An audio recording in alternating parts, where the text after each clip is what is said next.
All right, today I'm going to do a book review on the book, The New Menopause by Mary Claire Haver.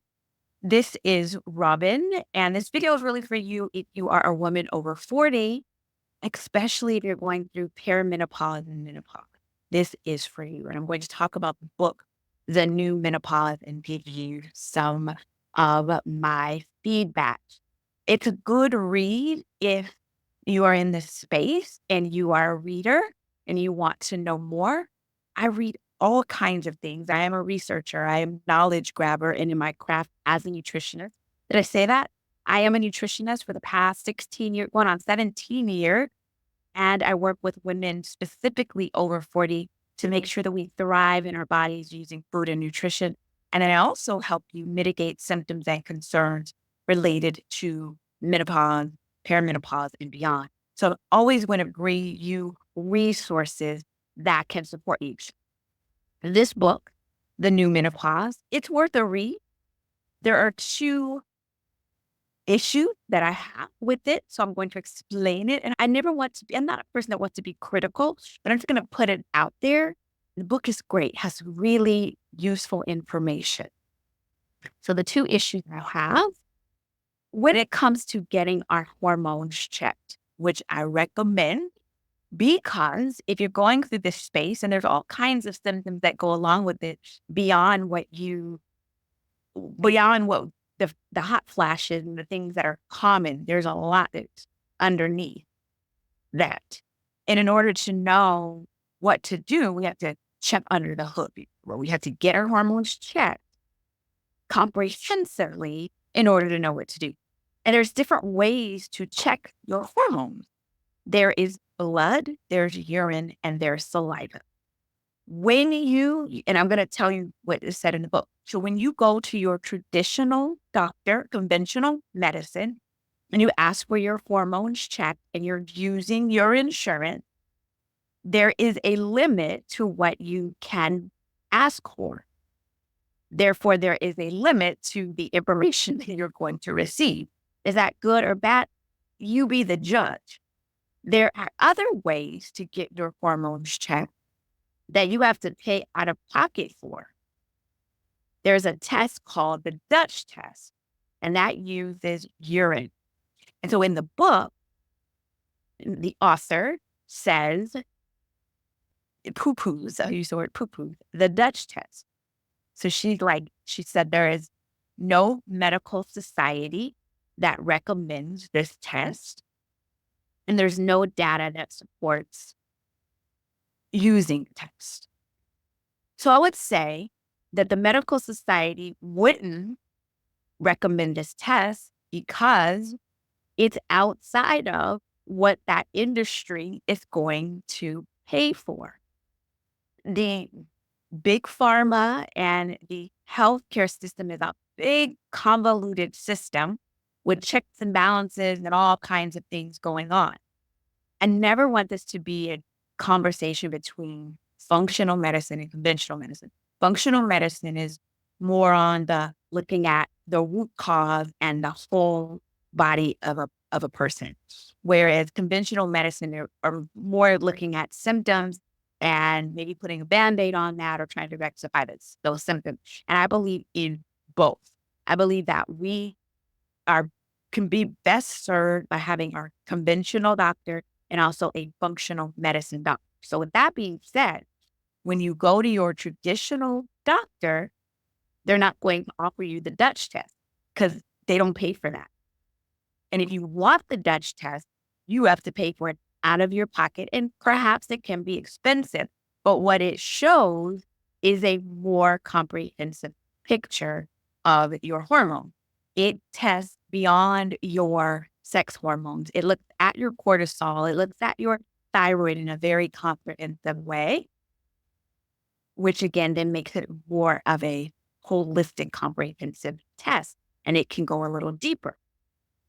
So if you don't want that, you can go to your traditional provider and get the tests that are offered through your insurance. There are just limitations to what is going to be paid for. So in the book, the author seems to poo-poo, let's say, so negate the potential importance of the Dutch test and says, that the medical society doesn't recommend it, which is true because they don't pay for it. It's not a part of the insurance option. But there's a lot of things that insurance doesn't pay for that would serve us. So do your research on that. Through our conventional medicine, we have a limited view of what's going on, and we may be told you're fine. Nothing is wrong with your thyroid. You're fine. But we know we're not fine. We don't feel fine. Things are going on, but the tests don't pick it up. So I am a proponent of the Dutch test. For me, I mention it. I'm mentioning it out to you, but I just want you to have the information. Look into the Dutch test. Decide what is best for you. I don't do the Dutch test. I don't interpret it. I don't get paid for it. It is not what I do, but I just know a lot about this functional medicine industry because I'm a part of it in a sense as a nutritionist, right? I'm on the root cause preventative side. So that's the first thing is the book says you don't need a Dutch test. I'm a fan.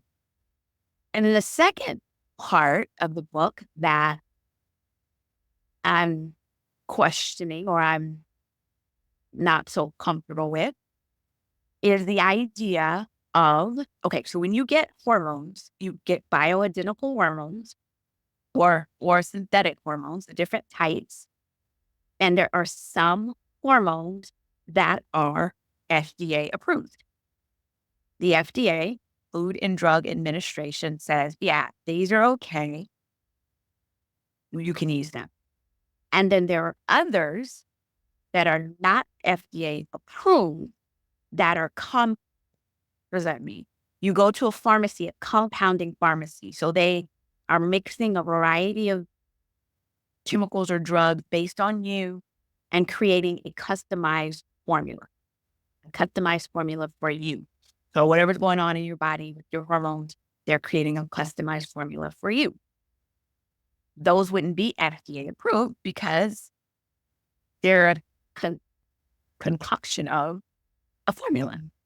And so in the book, she's saying compounding, you got to be careful of those because they're not FDA approved. And I want to say this, not everything FDA approved is good for us. There's a plenty of things that are FDA approved that we shouldn't eat. A lot of the food we consume that is killing us is in fact FDA approved. Not everything FDA approved should be used or is good, or things that are not FDA approved are not good. There's certain vitamins, they're not FDA approved, but they're good for us. So we have to be careful also in who is delivering the message. So in this particular position, she's in the system. She is a medical doctor in the system. So she had to cover her own self, say certain things. And that makes sense. I understand it. But I say this. So her promotion is to only use, or she pushes toward using the hormones that are FDA approved, some of which are synthetic, but it's your choice. But what I'm saying is that not everything FDA approved is good for us, and not everything that is not FDA approved is bad for us. It can be things that are compounded that work wonderful. When you go to a compounding pharmacy, it's a specialized pharmacy, so it's not your CVS or your Walgreens. It's a specialty pharmacy that is mixing up something special for you. It's a human doing that. So there's different levels of a drug, and whereas the FDA approved drug, it's the same amount of the drug every time. So that's good. But if you need something specifically for you, then compounding is the way to go. In compounding pharmacy, drugs can be more expensive. That is true. And I don't disagree with using the hormones that are available, FDA approved to everyone. But it just really depends on you. After you get your hormones checked, which I would say about a Dutch test, but the book doesn't say that, then you can, with an expert, determine what the best path forward is for you. And it could be a drug that is already on the shelf, or it can be a compounded. Uh, just, just that. Not everything, again, FDA approved is good for you. And we just have to be our own advocate, which is what is said in the book, to do your own due diligence, study for yourself, and ask questions. Don't believe everything that you hear, not even from me, not from anybody. Intuitively, you know what is best for you. Personally, I am a fan of the Dutch test. I am a fan of replacing my hormones. And I'm a fan of using compounded pharmacy, but I'm also a fan of using pharmaceuticals that are available over the counter. It just depends on the situation. But my point is, in the book, it's just saying, it's leaning towards saying FDA approved. It's not FDA approved. And I'm saying that to say is that I think she has to say that because of where she is in her position and her medical license and all of that. But the book is good. I do recommend that you read it. I believe she's awesome, really good information, and I believe that she means well, and there's nothing ill intended about this book. I'm a fan of the Dutch test, and I'm a fan of compounding pharmacies and compounding medications to fit your needs. However, you might be a fan of using your insurance to pay for things. And that makes sense too, because you're like, I have insurance. Why don't I use them? And I would say to you, you should when you can, but don't limit yourself to your treatment and your care because your insurance won't pay for it. And that sucks that we have that, or we have insurance that doesn't pay for things that we may need in a more comprehensive way. That sucks. Truly, it does. But anyway, get the book. Let me know what you think. Leave me a comment, like, subscribe, share, all of those things. And if you desire to go a little bit deeper with your nutrition, I'd love to be a part of your wellness team on the nutrition side. So I'm going to put some information below with regards to what happens within the necessary nutrition community. And if it makes sense to you, I'd love to support you in that way. All right. Eat well, sleep well, and be well. This is Robin Nutrition, Necessary Nutrition. Take care.